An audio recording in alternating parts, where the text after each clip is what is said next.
So hello again everyone. Update. Gawa tayo ng content about ditong rambutan na to.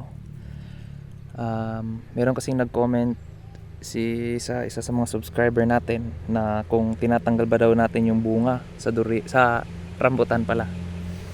So hindi natin siya tinatanggal. Yan o, kung titingnan nyo. Pinapabayaan lang natin siyang mahulog. Ito, kagaya nito, malaki na. So pinapabayaan lang natin siyang mahulog.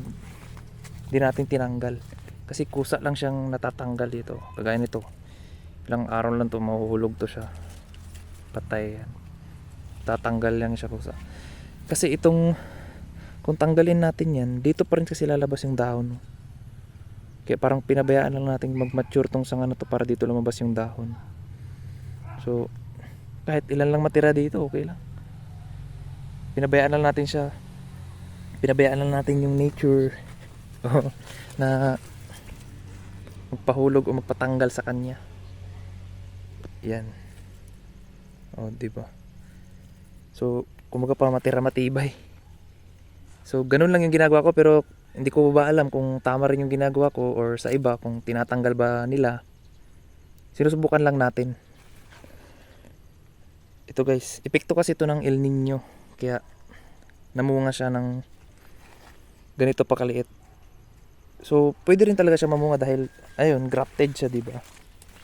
Yan o, kahit mababa pa o. Diba may, ganyan lang, ilang dangkal lang, dalawa. Misa nga may bunga. So,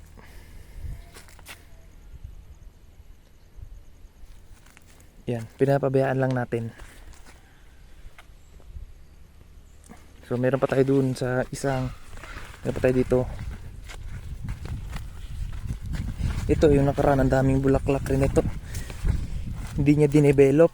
Ayun, 'di ba? O kung saan lumabas yung bulaklak, doon rin lumabas yung mga dahon niya. Doon rin siya nag-flashing. 'Di ba? Ang bilis niya kumapal, guys. Isang taon ko pa lang to since pagtanim. Nasa open area kasi siya kaya mabilis. 'Di ba? Kagaya nito, nahuhulog lang kusa.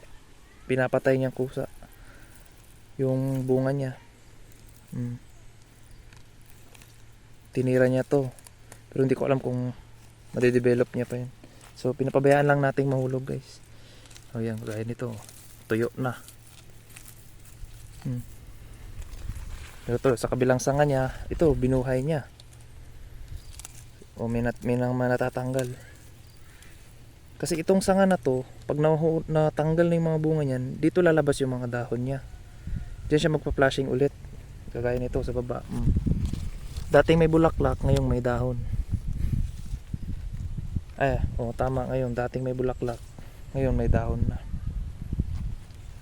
So, yung guys, naka-intercrop yung mga tanim natin dyan. Yun, yung lansones, yung may durian tayo doon, meron pa doon. Sunod-sunod, linya-linya yan sila na with 10 meters ang distance, 10 by 10 meters ang distance. Kaya abang inaantay natin to silang lumaki, nakatanim tayo ng mais. Kahit maliit lang tong area na to, napapakinabangan pa rin, di ba?